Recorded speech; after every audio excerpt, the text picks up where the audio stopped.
Ladies and gentlemen, welcome to the Week 2 edition of the Commissioner's Corner podcast on the Michigan Ultimate Survivor League network that doesn't really exist. I'm James Elseger, your commissioner, of course, here to talk about Week 1 in the Michigan Ultimate Survivor League as well as the NFL to a much lesser degree. We're 1 week in the books here. The NFL is back, MUSL is back, and all is right in the world, right? Well, not so much. We had a great week for Week 1. We had zero randomizers, which is always good. It sucks if it's week 1 and you get randomized, but it has happened in the past. All the owners submitted the lineups on time. A couple weird situations with the app, but you know what it has to be. And let me tell you, my fantasy league was a complete shitstorm. Like, live scoring was all off. I apologize about that. They're not backed by ESPN or Disney, so they should get it going. Or Mark Cuban. It'll be right by this week. So anyway, what happened this week? A few things. We're going to talk about the top 15 in the nation. Those of you who are new, have never seen one of these in regular season podcasts. First thing we do is we talk about the top 15 in the nation. As luck would have it, we can go right here and do this here. This has no real bearing at all, but it gives a nice little barometer so you can see like if there's big matchups coming up. Basically takes your record, your division record, and then the total points scored, because at the end of the year, those all three things come into play as to who's going to make the playoffs, etc. Right?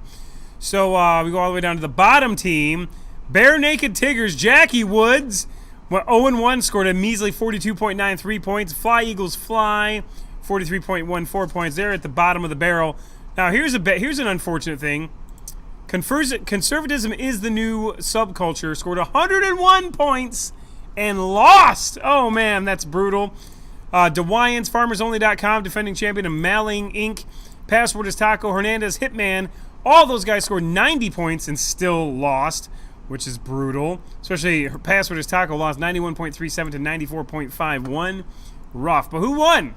So here we go. Number 15, we have the Donkey Punchers. They're 1-0. They went 94.51 points. Number 14, Now You See Me, Now You Don't, last year's runner-up. They won 94.93 points. Number 13, we have Kikambas, 96.12 points. Number 12, we have Giggle Giggle, Rob Bradley, 96. No, wait, that's Michael Myers' second team, sorry. 96.48. True Blue Wrecking Crew, 97.17 points. Good for number 11. You'll see that the numbers are on the team names, too, now. Melissa's Meatballs, coming right back at it with 100.88 points. We're in the Century Club now. Tallywhackers, Josh Crampton, congratulations to you. You have two teams in the top 15. 105.47. Collector Kings, Danny Lane back at it, 108.79. Brady's Balls, 110.32. Tenacious D, the other Crampton team, 112.71. Steel City Sackers, 116.74. We're getting up to these high numbers now. Front 7, Cody Cole, still owes me $65, 117.58 points. Uncle Rico, 118.27. Good for number 3 in the nation. Number 2 is the Apache Chiefs. They got all the Indians on the reservation to pray for this one, and they got 119.93. And then the number 1 team in the nation is, here we go, get to the first drum roll of the year. Of course, Brady O'Bush. She won the league 2 years ago. She missed the playoffs last year or came close. Might have got bounced early, I don't remember. 127 points right out the gate. Way to go to you. Congratulations on that. So that's that. Top 15, you will see now on your names, you'll be like parentheses, number 1, number 2, number 3, number 4, number 5. On that note, let's take a look at the standings and see where we stand here. Literally, that's why they call it standings. First of all, big winner of the week was the Jeff Lebowski Conference. You can see here that they have the number 1, the number 2, the number 3, the number 9, the number 11, and the number 14 team, all in the same conference, which is huge. That's 6 out of the top 15 in one conference. If you remember my preseason special, I said this is the conference to look out for. You've got one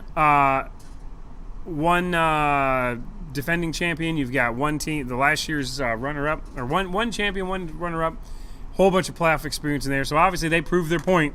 They came out and just beat the shit out of the conference they were playing, which is the Kirk Lazarus Conference this week. Went 7-3 against them. Aforementioned Kirk Lazarus Conference has number 8 Collector Kings, number 12 Giggle Giggle, both in the top 15.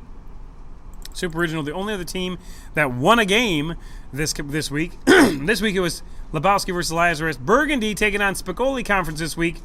They split, went 5-5. Ron Burgundy's conference has number 7, number 10, and number 13.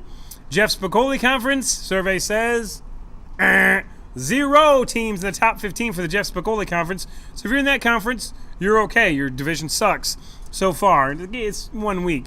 Frank Drebin took on Brody Bruce, and they went. Frank Drebin went 4-6 on the week. They have one top 15 team, and that's the Donkey Punchers, who is number 15. Bring back the butt fumble, play with Mike Ditka, and 52 Shades of Clay. A lot of power there. Bring back the butt fumble is Tom Farmer, yeah. So Tom Farmer, Tony Cromwell, Bonnie Monahan, Will Green, they all won their games this week. A lot of playoff power up there, too. And FarmersOnly.com lost, scoring 94.71 points, and they were the winner last year. So, way to go there. Finally, the Brody Bruce Conference, who went 6-4 this week. Front sevens, Cody Cole. Steel City Sackers, Dustin Hanson. Tenacious D, who's already mentioned, Josh Crampton 2.0. Zeke's Relationship Corner, Granny's Baloney Curtains, and Tomb Squad, Corey Dell, all have won their games. Password is Taco and New Orleans Rock Trucks, Vic in a Box, all lost.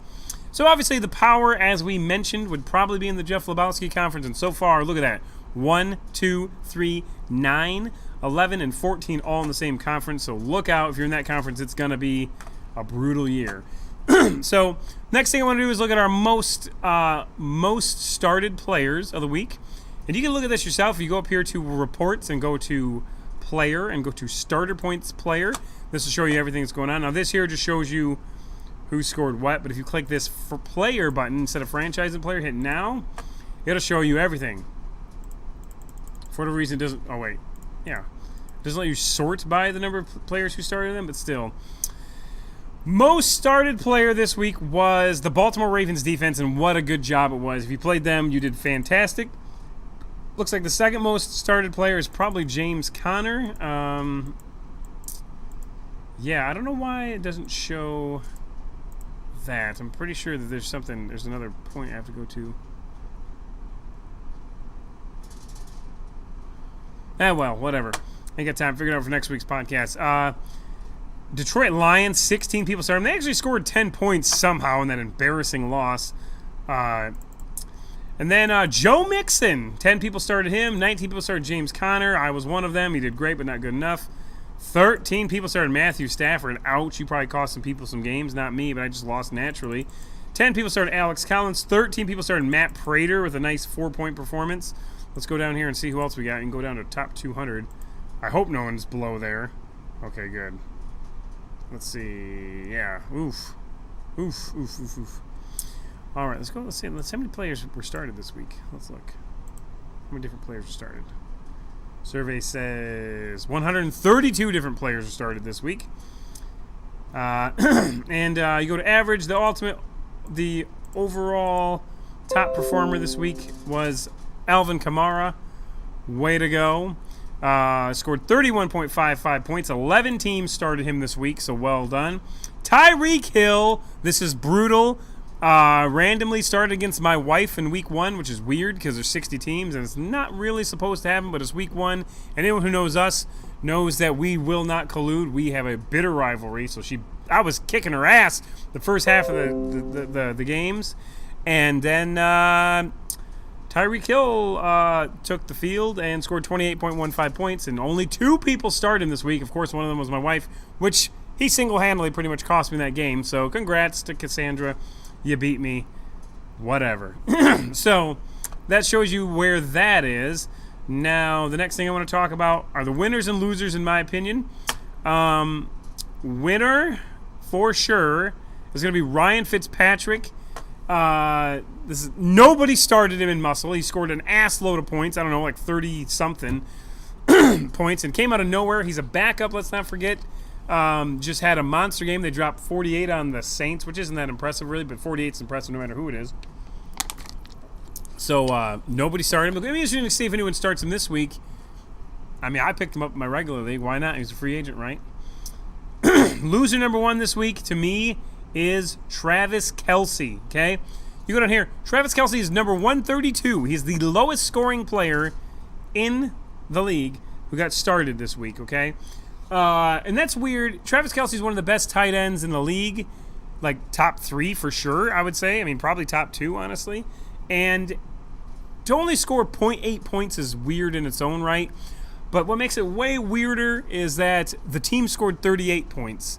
So if Kansas City's putting up 38 points, how the hell is Travis Kelce catching one pass for like 6 yards or whatever? Pretty strange, if you ask me. But I digress. He's one of my losers of the week. Second winner of the week. Normally I have a co-host here that does this with me, but hey, whatever. My second winner of the week is going to be Aaron Rodgers. Pains me to say it. He didn't score that many points, but if you watch that game, I even went to the point of making multiple memes between his injury and halftime, and they were classic, got a bunch of people laughing, and then, like, lo and behold, he's out in the second half. And now he's only out in the second half. The guy comes out and just destroys the Bears defense in the second half. And, you know, I'm not a Packers fan by any stretch. I can't stand the Packers, in fact. I'm pretty anti-green and yellow. However, I have tremendous respect for Aaron Rodgers, which is weird because my whole life growing up and stuff, I couldn't stand the Packers, couldn't stand Brett Favre. And I think my real despising of the Packers stemmed from Brett Favre because he's a scumbag and he totally ruined the game when he let Michael Strahan sack him. At that point, I'm like, fuck this guy. What the hell? I mean, that just totally ruined the integrity of that record. And from then on, I was like, I'm just a country boy like sling football. And Madden wanted to have sex with him. Not that there's anything wrong with that, but it's just weird and uncomfortable. So I just can't stand Brett Favre. Never have, never will. Him and his Wrangler jeans. This is every man's quarterback. Whatever, okay? Whatever. So I didn't like the Packers. Then Aaron Rodgers comes along and is like, I actually kind of like this guy. So even though he plays on the Packers, and the Packer fans are annoying too, but not as bad as Michigan fans. Love y'all, but Michigan fans are super annoying. And I like Michigan. I'm not an obnoxious Michigan fan. So yeah. So congratulations to Aaron Rodgers. That was a beatdown you put on the Packers, or on the Bears. Nobody, I mean, I don't know if anyone started you this week here. Can I see this? No, I can't see this. Yeah, I can't see this. Look at this. So you can hit quarterback. See all the quarterbacks that were started. Aaron Rodgers was not started by anybody. Nick Foles. Oh, hell. Nick Foles was started by 4 people. Yikes, that was bad. 2.54 points. What a shitbag. Anyway, and then, okay, so my second loser of the week, you know where this is going. I'd like to think that I'm a quote-unquote diehard Lions fan. I use quotes because a lot of people don't think I am because I ridicule them so much. I think that makes me more of a fan than the ones who just blindly support them. What an embarrassment. Oh, my God. What an embarrassment. We had a bunch of people over my house, and including my wife's cousin, who was actually rooting for the Jets. And that first play, I'm telling you, it was pure magic for 14 seconds. And then it was just living in a goddamn nightmare. In fact, wait a minute. What is that? Oh, we're going live to Detroit right now, showing this is live footage of the Lions season here. Let's see, what do we got going here? This doesn't look good. This does not look good at all. What is it? Holy shit! It's a dumpster fire. Oh no! Oh no! Oh no! It's all over. It's all over. Good Lord. God help us all. Hey, the fire department's coming. We're going to be all right. Jesus. Hydrant, yeah, whatever, dude. All right, so that's that.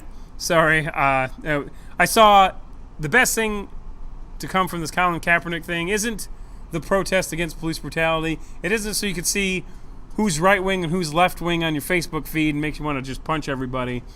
It's more so the great memes that have come from this, including my personal favorite one, which was something to do with the dumpster fire. Sacrifice everything, even if it means leaving a Super Bowl team to coach a dumpster fire. Kudos to Josh Crampton for sharing that with me. But yeah, what a mess. What a mess. It's going to be a long season. They have no inclination to even try, I don't think, honestly. But it is what it is. We'll watch them. We'll eat a cornbread every single time and every year. Oh, this guy's going to be great. He's going to be the greatest thing ever. Whatever, man. I wasn't impressed with Jim Caldwell either, I'll be honest with you. I said, this guy sucks. He he can win games. Trust me, we've had worse, but it's like doesn't seem to really know what he's doing. With the talent he had, he should make the playoffs. But well, I'd take him over this guy. Anyway, week 2 matchups coming at you. Here we go. Let's take a look at the schedule for week 2. This is why we do the numbers thing, right? Is that your final answer? Taking on number 11, True Blue Wrecking Crew. Don't know yet. You should probably change your name. Andrew Brown. Really? That's you? Taking on the number 1 team in the nation, Brady O'Bush. By the way, Andrew Brown, pre-orders for that iPhone start on Friday. We'll be talking to you. Steve Garrity taking on Ryan Frazier as Trump Up the Volume takes on Now You See Me, Now You Don't.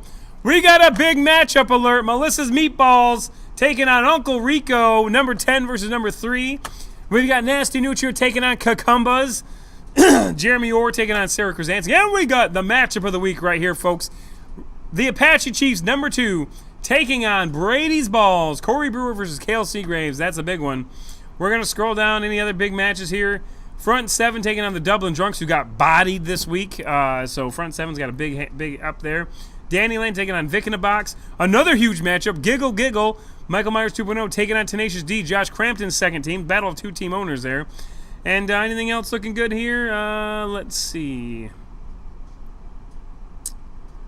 Any other thing worth mentioning? Not really. Not really at all. Nevertheless, those are the good matchups. Submit your lineups on time, folks. I don't know. If you have any questions or anything, let us know. Send me a message on Facebook. If you have problems with the app or whatever, my apologies. Worst case scenario, I can always submit your lineup for you. Thanks for watching. Y'all have a good day now.